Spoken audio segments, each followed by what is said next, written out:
지역의 이슈를 심층 분석하는 시간 헬로 이슈토크의 김세진입니다.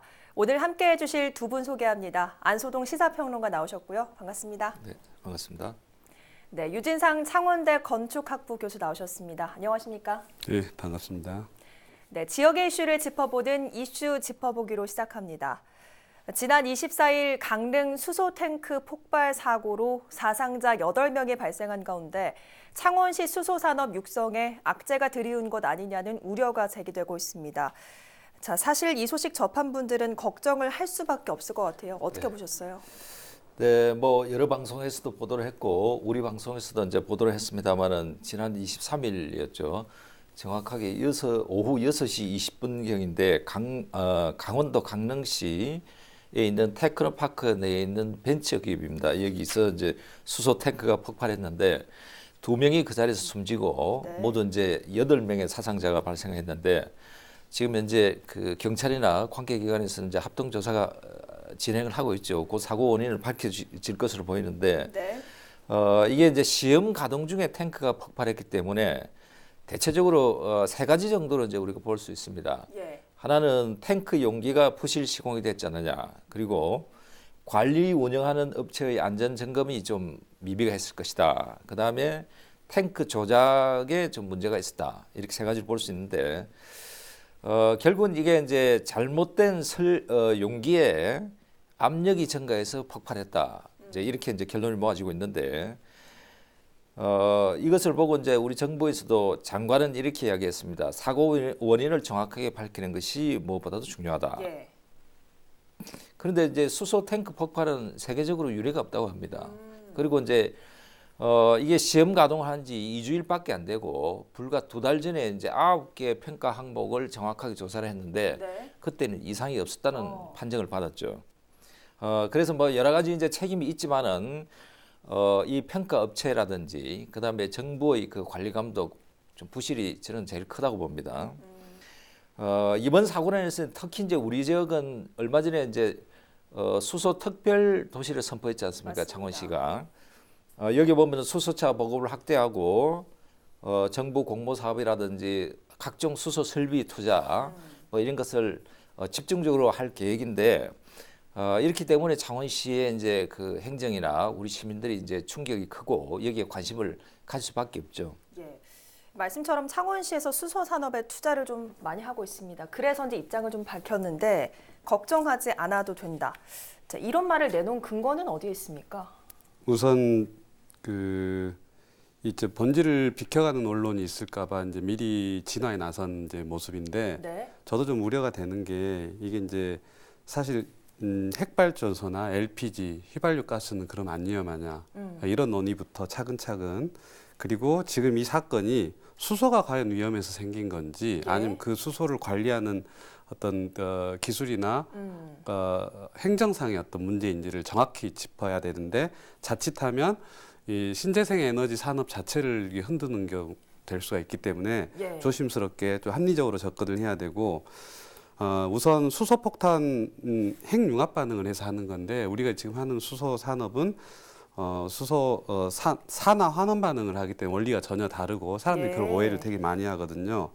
그리고 수소의 종합 위험도를 보면 수소가 1이라고 했을 때 가솔린이 1.44, 그다음에 그 LPG나 이런 것들이 1.2, 메탄가스가 1.03 이러거든요. 그러니까 오히려 그래서 수소 위험성이 낮다는 말씀이시죠? 예, 종합 위험도이기 때문에 해보면 오히려 이제 낮은데 또 하나 오해가 있는 게 지금 이번에 터뜨려진 게 수소 탱크란 말이에요. 그럼 이제 우리가 차고 다니는 건 수소차하고 충전소고 수소 탱크는 그 거주지에 있는 게 아니라 거주지 이제 멀리 떨어진 곳에서 대량으로 저장하는 것이고 우리 지역 가까이 이제 오면 충전소 그리고 우리 차에는 더 작은 용량의 차가 되는데 수소 탱크 이번에 4,000리터였어요 용량이. 네. 압은 좀 적지만 되게 큰 용량이고 수소차에 들어가는 거 예를 들면 수소차에 들어가는 것 같은 경우는 52리터입니다. 압은 좀 높지만. 네.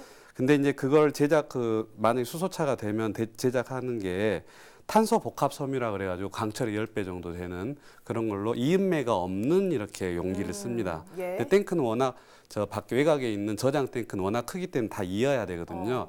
이제 거기서 이제 문제가 발생할 수 있는 거고 더군다나 우리 창원시에서 추진하고 있는 이제 수소 산업, 우리 현대차죠. 우리나라에 수소하는 수소차 산업은 정확히 수소 전기차입니다. 수소 가스통을 가지고 다니는 게 아니라 이제 뭐 예. 그 조그만 가스를 해서 그걸 다시 축전제다 이렇게 하는 원리이기 때문에 조금 여러분들이 우려하는 정도는 아니고 네. 게다가 이제 그 안에는 누출 감지 센서, 화형 방지 물질 이렇게 2중 3중으로 안전 장치가 있습니다. 그리고 이번에 화재가 났던 강릉은 그 실증 실험 단지입니다. 네. 예, 그게 이제 보급형 그게 아니라 이제 이거 앞으로 실험을 하고 하는 단계이기 때문에 뭐 당연히 물론 실험하는 단계에서도 사고가 나서는 안 되겠지만 좀 다른 차원이라는 거죠. 그리고 이제 또 하나가 있는데 앞으로 건설될 창원시 수소 생산 시설들이 대부분 강릉에서는 수전의 방식을 활용한 건데 그 창원에서 앞으로 쓸 것들은 일본과 미국에서 사용하는 천연가스에서 수소를 추출하는 좀 더 안정된 검증된 방식을 사용한다고 합니다. 그래서 이번에 이제 좀 짚어봐야 될 게 설계나 시공상의 잘못과 관리 허점들을 좀 중점적으로 짚어보고 그럼에도 불구하고 만약에 정말 수소 자체가 문제라 그러면 되겠지만 미리서부터 막 이 그 수소 산업 전체를 신재생 에너지 근간을 흔드는 것은 좀 바람직하지 않다고 봅니다. 예. 물론 수소 자체가 뭐 사고의 원인은 아니겠지만 이런 의문도 좀 있습니다. 전기차도 있는데 수소차까지 필요하냐? 어떻게 보십니까? 네, 방금 이제 교수님 설명을 했습니다만은 이번에 폭발이 난 탱크는 태양과 이제 바람을 이용해서 전기를 만들죠. 거기서 이제 이 전기를 가지고 이제 물을 분해를 하죠. 물은 이제 수소와 산소로 구성이 되어 있지 않습니까? 네. 여기에서 이제 수소를 물을 분해하면 수소를 만들 수가 있는데 여기 수소에다가 연료 전지를 가지고 이제 전기를 최종적으로 생산하는 이런 구조를 가지게 되는데 이것이 이제 방금 교수님이 설명한 그 바로 수전의 사업이죠. 뭐 영어로 이제 줄여서 P2G라 이렇게 표현하는데 우리 정부가 추진하고 있는 이 사업이 바로 수전의 사업이죠. 그래서 이제 이것을 기반으로 해서 수소 전지차라든지 뭐 수소 열차, 수소 건설 기계 뭐 등등을 이제 개발하는 목표를 가지고 있는데 우리가 이제 수소를 뽑아내는 방식은 두 가지가 있다고 합니다. 예. 석유 정제를 하거나 천연가스를 분해를 해서 이제 수소를 추출하는 방법. 그다음에 천연 에너지, 즉 말해서 이제 그 태양열이나 풍력을 이용해서 수소를 추출하는 방식인데 이 방식이 이제 수전의 방식이 비용도 싸고 굉장히 그 친환경적이다 이렇게 평가를 받고 있죠. 네. 세계에서 깨끗한 방식의 수소 생산을 위한 연구 개발을 투자를 이제 우리가 집중적으로 늘리고 있는데 아마 2030년경이면은 산업용 대형 차량에도 우리 수소를 쓸 수 있는 그런 시대가 올 것이다. 그리고 이 전기 배터리와 차이는 전기 배터리는 이게 이제 무게가 무거워요. 그리고 노화되면은 교체를 해야 되지 않습니까? 그렇게 하면은 이게 환경적으로 굉장히 오염이 심하고 이 폐 전지를 처리하는데 굉장히 비용도 많이 들어갑니다. 그래서 이제 그 전기차가 충전 시에 또 주행 거리가 훨씬 또 전기차보다 배터리 사용보다 더 길게 갈 수가 있겠죠. 그래서 이런 뭐 여러 가지 효과가 있기 때문에 우리가 이제 지난해 수소 경제 로드맵을 이제 우리 정부에서 발표를 했는데 2030년경이면은 세계 1위의 그 연료전지 세계 시장 목표를 하고 있다. 이렇게 발표를 하고 정부가 여기서 대형 국책 사업으로 이걸 추진하고 있는데 이에 따라 수소 그 차의 수요도 이제 계속 증가하고 있죠. 국토교통부 자료가 나왔는데 이 지난 3월 말 기준으로 약 그 수소를 사용한 그 양을 보면은 약 1,000대 기준이라고 합니다. 그리고 지난 1월 말에는 현대차가 수소를 생산하고 있는데 넥소라는 이 차종이 사전에 약 6천여 대가 예약이 돼 있다고 합니다. 이렇게 이제 확대가 돼가는 그런 추세를 보이고 있죠. 그러면 수소 산업이 일단 가야 할 길이라고 한다면 강릉 사고를 좀 보고 창원시가 경각심을 좀 가져야 될 것 같아요.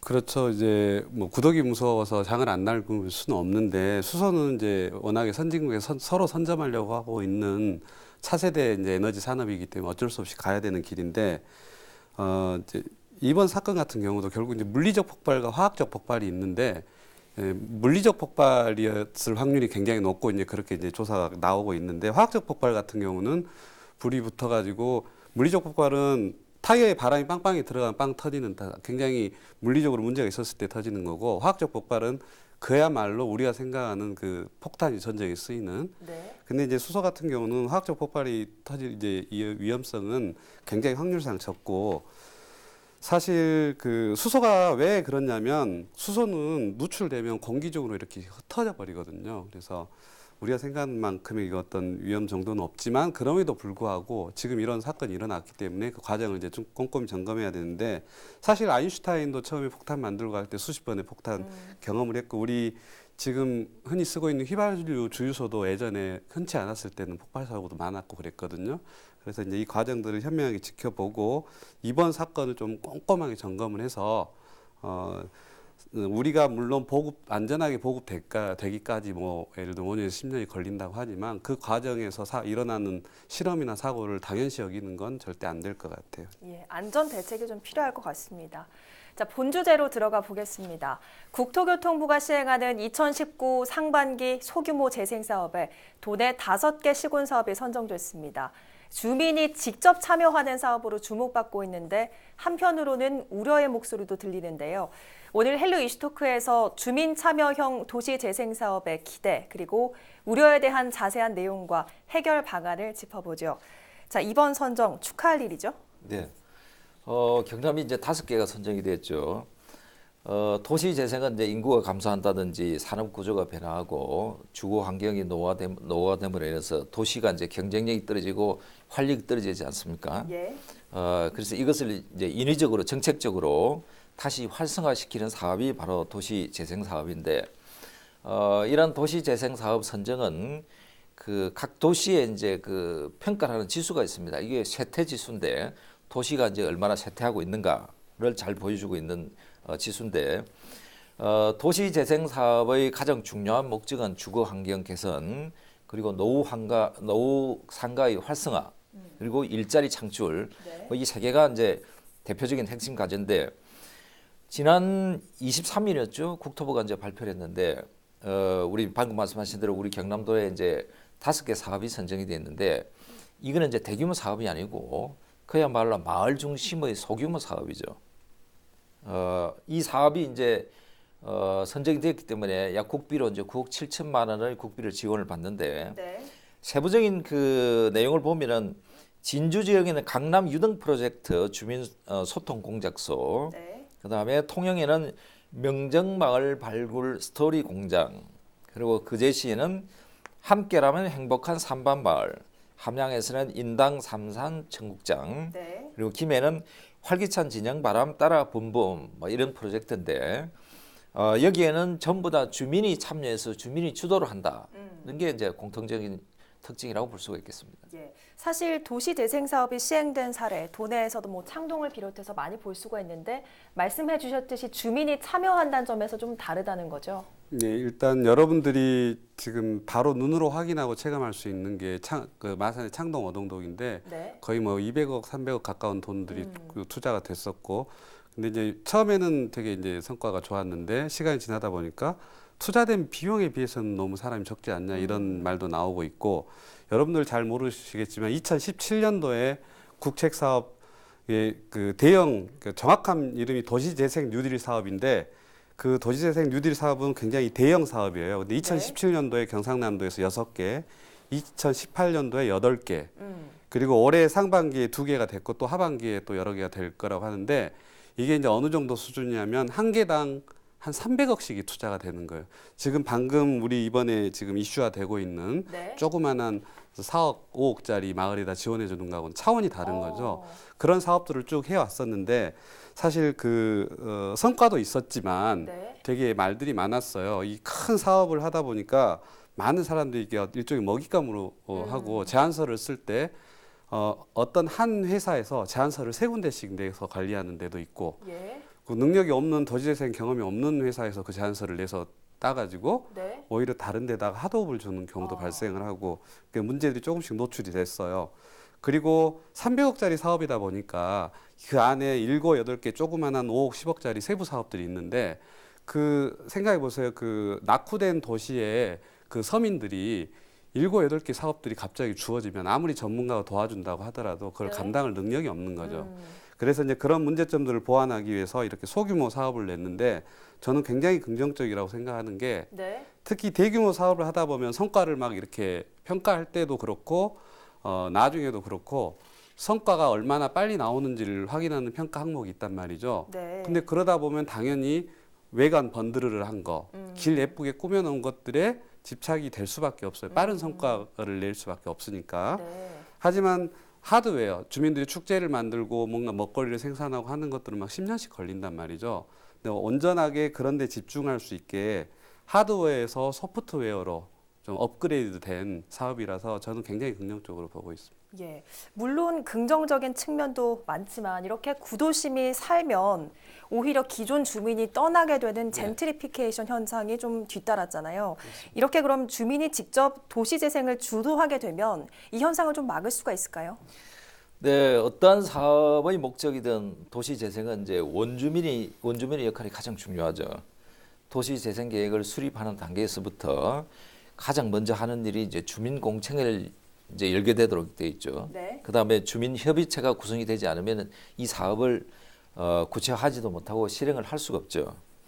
이번에 선정된 5개의 경남 사업도 보더라도 진주시는 주민 협의체를 먼저 만들었고, 그다음 통영시도 그 지역의 청년 전문가와 마을 주민이 직접 연결을 했고, 그다음에 거제시도 마을의 도시재생 협의회 회원들이 이제 중심이 됐고, 함양군 역시도 이제 함양의 특색을 살릴 수 있도록 그 마을에 이제 원주민이 중심이 됐고요. 그다음 김해시도 주민이 주도적으로 마을 행사를 통합 운영하는 이런 이제 그 계획을 갖고 추진하게 됐죠. 예, 그렇게 되면 인구 유입이나 일자리 창출 이런 데 효과가 좀 있을까요? 당연히 효과가 있는데 여기서 좀 전에도 제가 잠깐 말했는데 그 돈을 오히려 많이 주면 네. 예를 들면 이런 우스갯소리도 나와요. 그 인구가 얼마 안 되는데 300억씩 투자가 된단 말이에요. 이전에 했던 그 도시재생 뉴딜 사업 대형 네.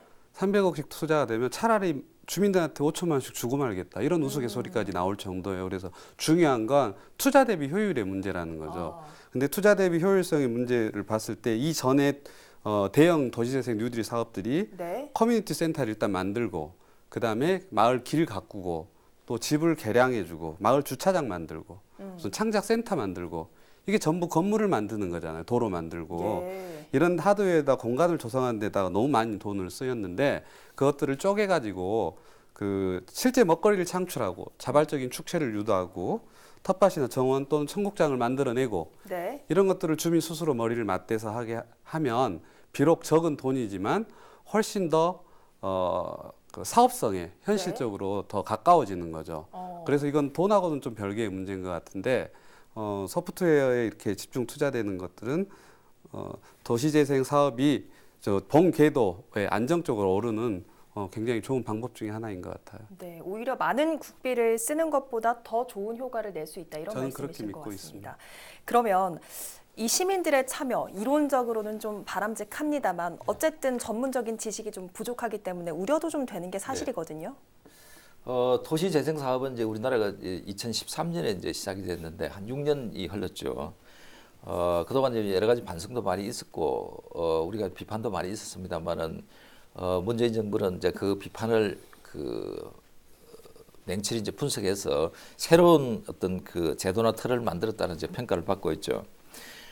정부가 이제 앞으로 5년 동안 약 50조의 엄청난 그 예산을 투자를 해서 펼치게 되는 이 도시재생 사업은 최대 아마 국책 사업으로 평가를 받고 있는데 중앙정부는 이렇게 큰 그림을 그리지만 실제로 이 사업을 주도하고 집행한 것은 지방정부죠. 그러면은 과연 지방정부에서는 주민들이 요구하는 사업이 맞는지 또 주민들의 기대 수준에 이 사업이 잘 진행되고 있는지 그리고 현재 그 사업을 진행하고 있는 업체들의 그 관리 감독이나 사업 계획에 맞게끔 절차에 맞게끔 진행되고 있는지를 우리가 잘 살피는 것이 중요하다고 봅니다. 예, 정말 지자체가 행정적으로 촘촘히 관리를 좀 해야 될 것 같습니다. 자, 어떤 사업이든 공공사업은 국민의 세금으로 이루어지는 것인 만큼 기획에서 완성까지 최대한 빈틈 없이 이루어져야 합니다.